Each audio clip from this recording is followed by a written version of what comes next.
Hi guys, this is Vampire Bride. Today I'm just doing a quick unboxing and installation instruction guide for the Cooler Master Liquid Lite 120 all-in-one water cooler. The installation for most water coolers is very similar to this one, so even if you have a different one, the same basic guidelines for installation should be followed. I sped up this video quite a bit because if I let it go in normal pace, we'd be here for about an hour.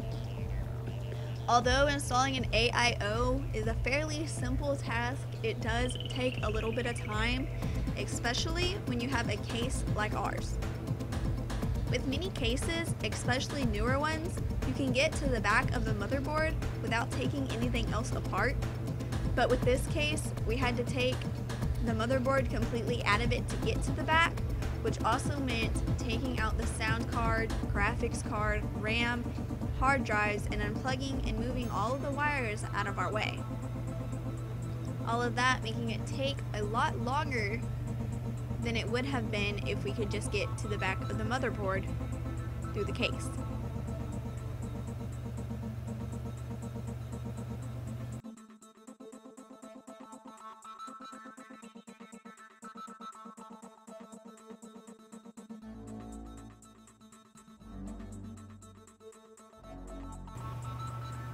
We cleared our workspace of everything besides the motherboard. We took the stock Intel heatsink off and cleaned off the old thermal paste.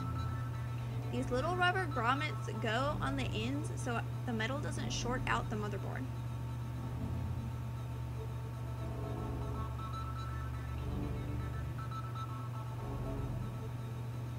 The AIO came with brackets for both AMD and Intel processors.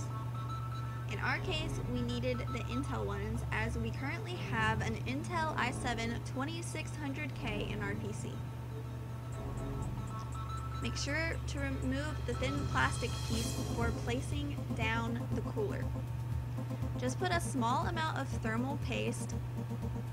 This one actually came with the cooler, which is the case with many AIOs. And then gently place down your cooler.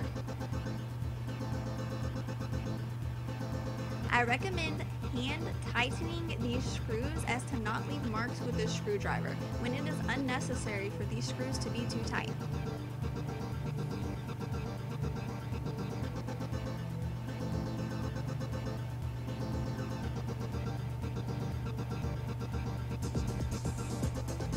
We then reassembled the computer and all its components. Sound card, graphics card, hard drive, RAM, and plugged in all of the wires.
Screw the fan onto the radiator and the radiator to the case.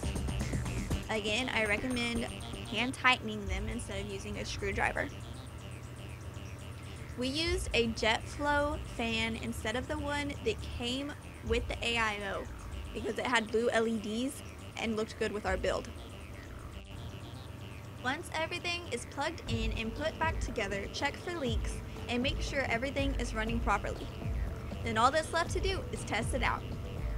In my next video, I plan on reviewing this AIO and showing what differences, if any, it makes in the temperature of the computer.